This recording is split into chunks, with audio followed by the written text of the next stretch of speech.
Welcome back. Sleep is an important part to our health, but in some cases, people aren't getting enough of it, whether it's because of their schedules or inability to fall asleep.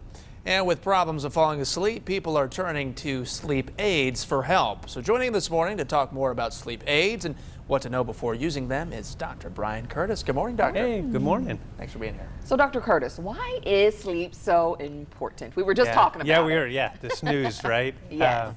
You know, the sleep is really kind of a reset for your body. So it kind of lets your body kind of recover from the day, lets your brain kind of recover and kind of reorganize stuff that had occurred during the day. So it's actually important for you physically and mentally, and then it will affect your immune system and other health conditions you have. So really it's just kind of an organizing time for your body to get things back into order. Well, let's talk about sleep aids a little bit. Are there any problems linked with using sleep aids? Yeah, so sleep aids have been associated with a higher cause of death associated with them. So like the Ambien and the temazepam, which are sedative hypnotics, is what we kind of class them as, is people that took them actually had a higher risk of dying than people that didn't take them. Now there's a lot of confounding factors that can go into that, but it just reminds you that they are not completely safe, and they're really kind of something that should be a temporary measure, right, and something with a physician, with your physician, trying to really help you manage them for a very, very short term.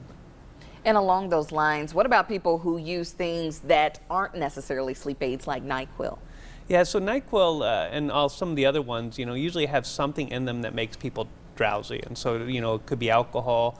It could be like a Benadryl kind of an antihistamine type, and they help you fall asleep, but they don't keep you asleep. And so a lot of people will say, you know, I fall asleep and I wake up at 1 or 2 in the morning and I can't get back to sleep now.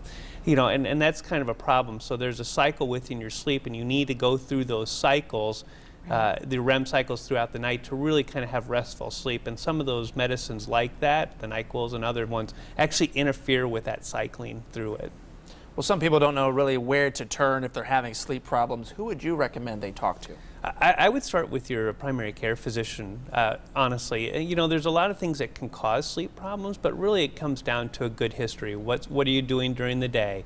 What is your routine? What do you do when you get home, and what is your routine at home? And I think people take sleep for granted, you know, but you kind of plan out the rest of your day, you know, of, you know, how you get up in the morning, you have a pattern, how you go through your day, you have a pattern. People kind of go right up to the hour that they're going to sleep, just assume they're going to do it.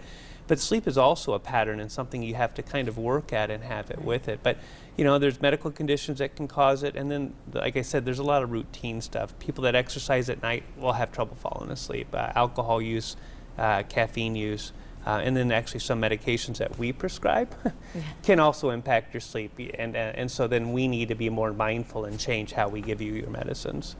And you said those sleep aids should be used on a temporary basis or physician-based, but when should they be considered?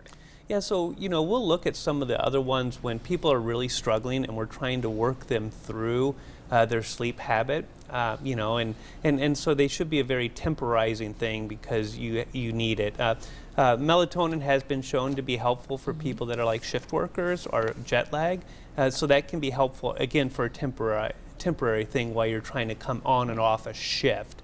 And so that is, and then really sometimes we had to send you to a physician that just does sleep. You know, some people are really to that point where they actually need to go see a sleep physician that really can help it, but it's a very small minority of people that need that. Well, let's dive into melatonin a little bit more. You mentioned maybe a temporary thing. What if somebody's using it year-round? Would you recommend they kind of back off that? Yeah, there's not a lot of studies looking at melatonin on a long-term basis. It's a huge industry, $1 billion plus, and it's with COVID has increased. Now, I don't know why that is. Probably a lot of stress, and people have messed up their sleep cycles. And so really, you know, the other problem with melatonin is it's not a regulated medicine. And so if I give you a medicine through a pharmacy, that the dosage in that medicine is going to be consistent. So if I say it's 500 milligrams, it's going to be roughly 500 milligrams. Melatonin is not a regulated medicine, so it could say 3 milligrams in the bottle, and it could have 1 milligram, it could have 8 milligrams. And so really it's not a highly regulated. So it does work, but it should again be temporary, and really shouldn't be a substitute for going to see your physician and having a discussion about you're having trouble sleeping and what can you do, or can you help me? Right. And what are some good ways to get some healthy rest? Because we all want to get some sleep. What are some yeah. healthy ways to do so? Yeah, it was just like we were talking about this morning, you know, Yes. cool room, quiet, you know, the white noise with the rain on the window, Yeah. you know, and dark. You know, those are the best things. And the other piece is, you know, we're such a busy society and we're always on and connected. You know, you got to shut it down a couple hours before bed. Yep. You really, really do. And it's really hard for us to do that. And so, you know, shut the phones off, because the blue light in your phone actually depresses melatonin secretion in your body. So it's a natural, melatonin is natural in your body, and blue light causes it to go down. And so you want it to go up when you're going to bed, not go down. And so shutting down the screens, reading a book, you know, and so, and those are the big things for you. Good tips there. Dr. Curtis, thanks so much for being with us today. Yes. And we will share this interview and information on our website, ciproud.com. We'll be right back.